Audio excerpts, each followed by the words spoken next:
इस वीडियो में हम बात करेंगे 8th पे कमीशन की। आपकी सैलरी और पेंशन में कब होगा इजाफा, इससे जुड़े कुछ 5 बड़ी अपडेट्स आ गए हैं जो आपको जानना बहुत ज़रूरी है।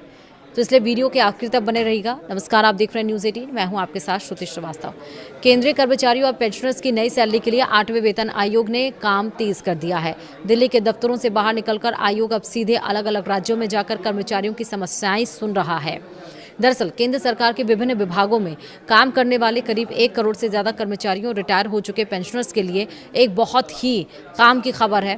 हर महीने बैंक खाते में आने वाली सैलरी और पेंशन में बढ़ोतरी का जो इंतजार आप लोग कर रहे थे, वह प्रक्रिया अब तेजी से आगे बढ़ रही है। 8वें वेतन आयोग यानी 8th पे कमीशन से जुड़ी कार्यवाही ने अब पूरी तरह से रफ्तार पकड़ ली है। जस्टिस रंजना प्रकाश देसाई की अध्यक्षता में बना यह आयोग अब फाइलों से निकलकर जमीनी स्तर पर काम कर रहा है।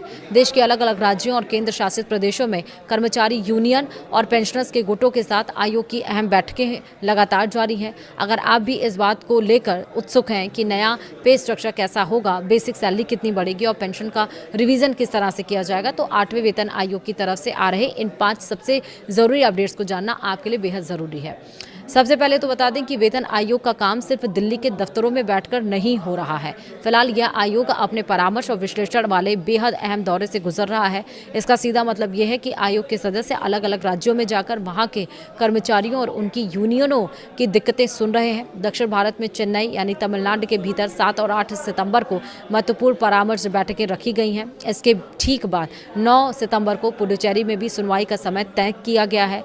उत्तर भारत की तरफ रुख करें तो चंडीगढ़ में 16 से 18 सितंबर के बीच वहां के और आसपास के राज्यों के कर्मचारी संगठनों से आमने सामने बैठकर बातचीत होगी। वहीं राजस्थान के जयपुर में 31 अगस्त और 1 सितंबर को होने वाली बैठकों के लिए आवेदन जमा करने का काम किया जा चुका है। सैलरी का नया ढांचा तैयार करना कोई आसान काम नहीं है। इसके लिए महंगाई के सूचकांक, देश के आर्थिक हालात और अलग अलग क्षेत्रों से आ रहे वित्तीय प्रस्तावों को बारीकी से समझना होता है और इसी काम को तेजी से और वैज्ञानिक तरीके से करने के लिए आयोग ने अपने कंसल्टेंट यानी सलाहकारों की नियुक्ति से जुड़े नियमों में कुछ जरूरी बदलाव किए हैं।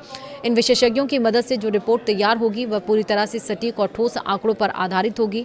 सरकारी कर्मचारियों के बीच आजकल सबसे ज्यादा चर्चा फिटमेंट फैक्टर को लेकर ही हो रही है, क्योंकि इसी से तय होता है कि सैलरी में असल उछाल कितना आएगा। आपको याद दिला दें कि 6ठे वेतन आयोग में यह फिटमेंट फैक्टर 1.86 तय किया गया था। फिर 7वें वेतन आयोग में इसे बढ़ाकर 2.57 कर दिया गया, जिससे बेसिक सैलरी में अच्छा खासा इजाफा देखने को मिला था। अब 8वें वेतन आयोग को लेकर कर्मचारी संगठनों की तरफ से लगातार यह मांग उठाई जा रही है कि फिटमेंट फैक्टर को 3.68 से लेकर 3.83 के बीच रखा जाए।